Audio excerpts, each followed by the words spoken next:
enabolato vengo, dicen que nací en el roble, dicen que soy arriero, porque les chiflo y reparan, si les aviento el sombrero ya verán cómo reparan. Ay, ay, ay. Okay. Ladies and gentlemen, Dave Kintop.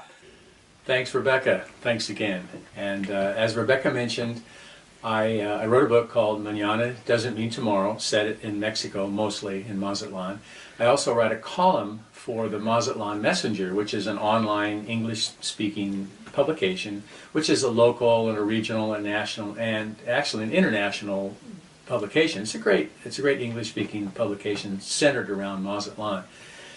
This story I'm going to talk about today, called The Art of the Illegal Tour, is from way back when, 20 plus years ago, when my friend Roberto and I were trying to desperately earn some survival and margarita money in and around Mazatlán. I had sailed my boat down there and I got busted, almost got deported and put in jail and whatever, and so we had to figure out ways to earn some pesos. So Roberto had this old Volkswagen VW bus, so I figured, well, we could take tourists in his bus out to Playa Cayamanero.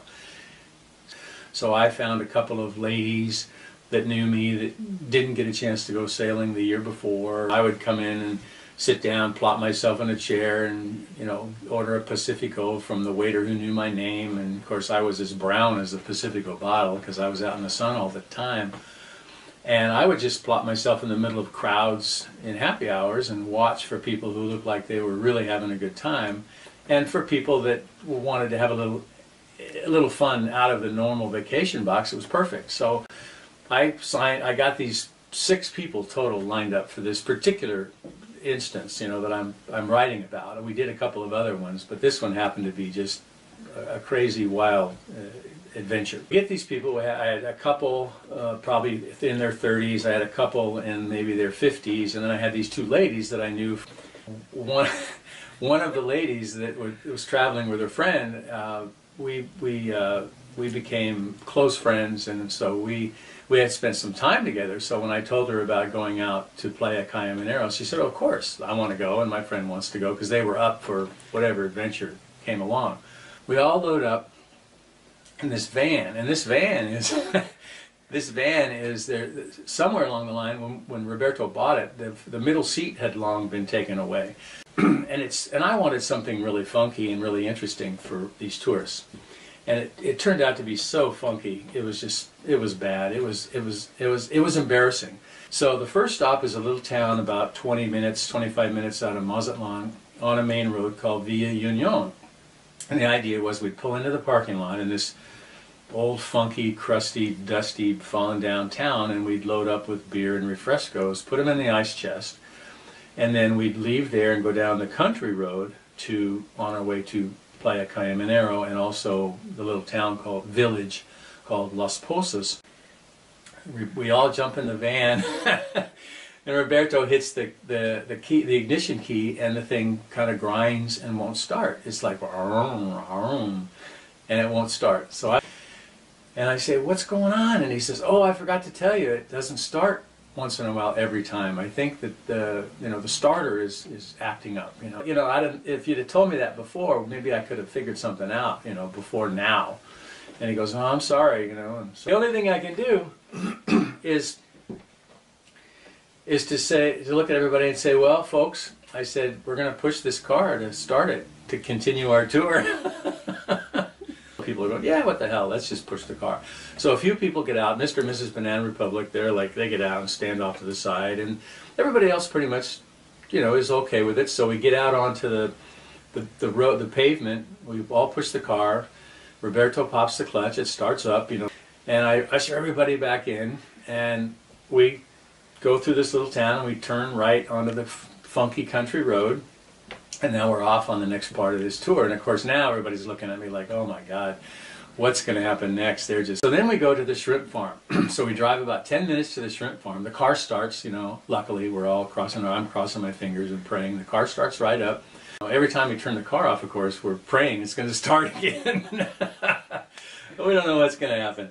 And so we get to the shrimp farm, and there's just piles of junk everywhere, and it's dirty, and these little ragamuffin kids are all filthy, and they're running around, and a bunch of guys sitting in a concrete palapa, you know, playing cards and drinking beer. Walk down a little bit, we look at the shrimp farm, there's a guy out there throwing a net, you know, and they all look around like, yeah, we've seen enough of this.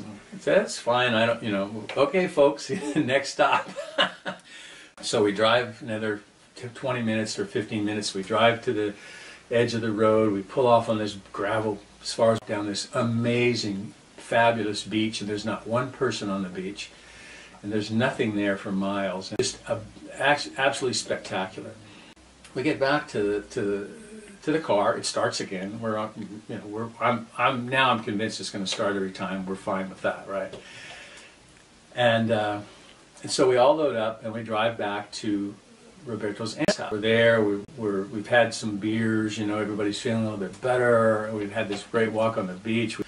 We unload, you know, they file back in the backyard to the bathroom. You know, where's the bathroom? It's back in the backyard and, you know, behind that little fence. And of course, everybody files back from the bathroom with wide eyes and, you know, scrunched noses, and they've had that experience again. They're really getting their share of what it's really like in parts of Mexico. We file into the kitchen and we walk in, and there's this big barbecue, like a wooden barbecue table, only it's rougher. And there's some pots on the table, and there's baskets with tortillas with, you know, the little colorful little mini napkins over it. And there's stuff on the stove that is cooking and simmering and boiling. And it smells like a five-star restaurant. It's unbelievable. It is just fabulous. So we all sit down on this table on the dirt floor. She puts a big pot on the table, and she lifts the lid, and it's full of these little lagoon crabs that she's boiled. And then she brings out a big pot of beans and a big slab of this amazing local cheese, you know. And I forget, there's something, oh, fish, some little lagoon fish that she'd fried up. And it was just an amazing meal. Lifts the lid off of something, and the steam roils out of it, and the smells just captivate you. And it's just an amazing experience. So Roberto's showing people how to crack the crab, and everybody's putting the stuff on their plate, and the tortillas, and so we have this meal. We start to eat. I go back to the van, and I bring back more beer for people who want more beer. Me, of course, because I'm suffering from my tour guide dilemma here about what's going to happen next. So here again we are. We're reconnecting again with this meal, and then a chicken comes through, and it walks through, and it walks under the table, and walks out. Kind of indifferent, and, you know, a couple of people look like Mr. and Mrs. Banana Republic, like, oh man. And then so we're eating, and Ms. Banana Republic, she gets her plate full, and she's eating this food, and she's really liking it. Everybody's loving this food. I'm really surprised. Goat comes in the kitchen, you know, and just kind of walks around the table, just checking us all out, like, yeah, whatever, and then just walks out. And we all, you know, look at the goat, and it's like, you know, for me, I don't care. I mean, I've been there and done that in Mexico, and these people are actually kind of going, oh, okay. So then Roberto comes back. He's been somewhere. I don't know where he's been. He's always out, you know, finding out weird little local tidbits of information. So he comes back and he says, hey, David, he said, I found out there's a coconut plantation on our way out of town, and we can drive in there, and we can cut some coconuts to take back. We leave a couple pesos. There's a long pole there with a saw on it, you know, or whatever, and we can just cut them off. And I said, oh, that's very cool. What a great thing to add to this little tour, right? And it's beautiful, the coconut palms, the blue sky and everything. So we drive down this road along these branches, barbed wire fence. It looks like it's a pretty well-used road. And we get about 100 feet down the road, and the van just sinks down into this powdery dust and just stops. And the back wheels are down into the hubs, and the car will not go anywhere. And of course it's full of people. So Roberto puts it in reverse and tries to back out, and nothing happens. He puts it in forward and tries to lurch out, and it just digs further into this powdery road. So Roberto gets out, I get out, we go back around, and we look, and we're buried in this thing. There's no way we're going to move anywhere. So I open, you know, of course I've opened the big cargo door because I have to get out, because I'm sitting on a pillow on the floor next to the two lawn chair ladies. You know, that's my place in this tour. So we get out, we look, and like, oh, so I go, folks, guess what? We got to get out and push again, because we got to get out of this dust. And they look at me like, and now they're like, yeah, okay, cool. they're used to this craziness by now, right? So they get out. Everybody's walking in this dusty dirt. It's it's got to be, you're walking and you're sinking probably 2 or 3 inches in this fine powder. All of us that can fit get in the very front of the car, and we all back up or push, and we push the car, and he puts it in gear, and we back out. We finally back it out of these ruts, because we've left about 10 feet of this rut behind the Volkswagen as we came forward and buried ourselves into almost to the axle in this stuff. We get the car back on the road. There's just all this dust and everything falling out of the hubs and up underneath the back of it, and I'm going, oh crap, So we back out. We get on the main road. Okay, no coconuts, folks. We all get back in the van. But we're going to head home now, to Mazatlán. We all get back in the van. Roberto gets in the car. He puts it in first. We're going. He gets through first gear. He gets to second gear, and about the end of second gear, he's just about shifting into third gear, and there's this unbelievable crunching, grinding noise that's coming from the car, underneath the car. It sounds like, I think I wrote it, sounds like a 1959 Buick being crushed in a wrecking yard into a 4x4 square. Oh my God! And everybody looks around. What could happen next? Roberto stops the car. Tries it again, puts it in first, and it's just this god-awful crunching, screeching noise comes out of the car. I open the cargo door again. He opens his door. He gets out. I get out. We go back. We look at the car.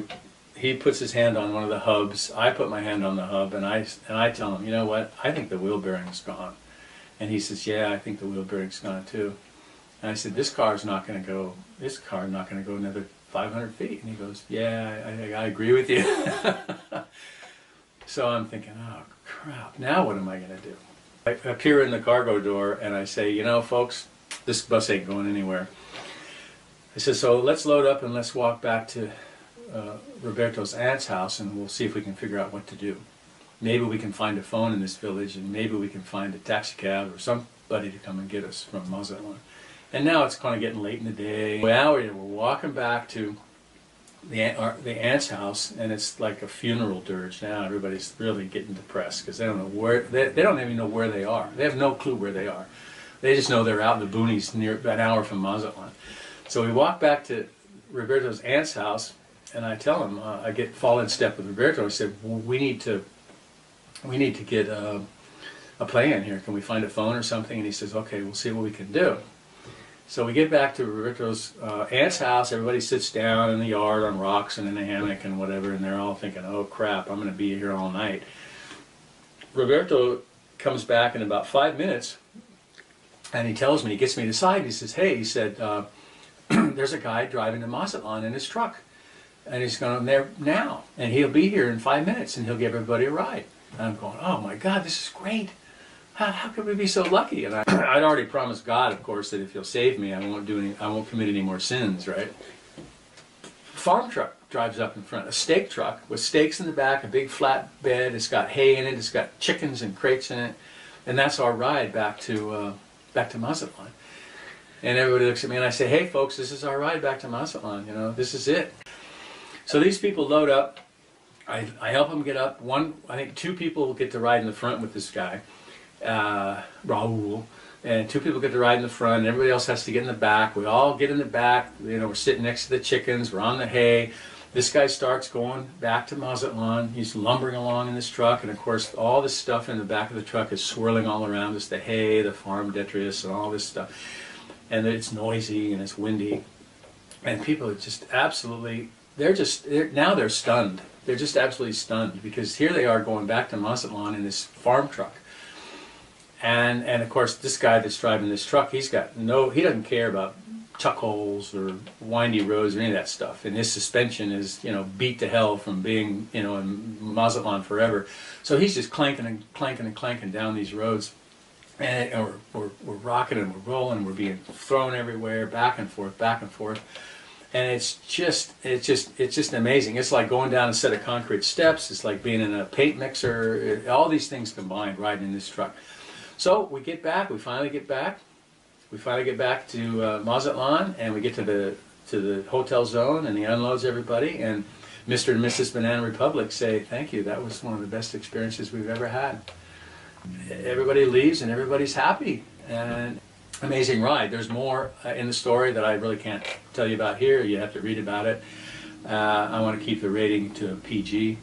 And anyway, it was a great story, and it was a great experience. And Thank you, David. That was delightful, as your stories always are. Thank you so much. Thanks, Rebecca. Thank you for letting me tell that story.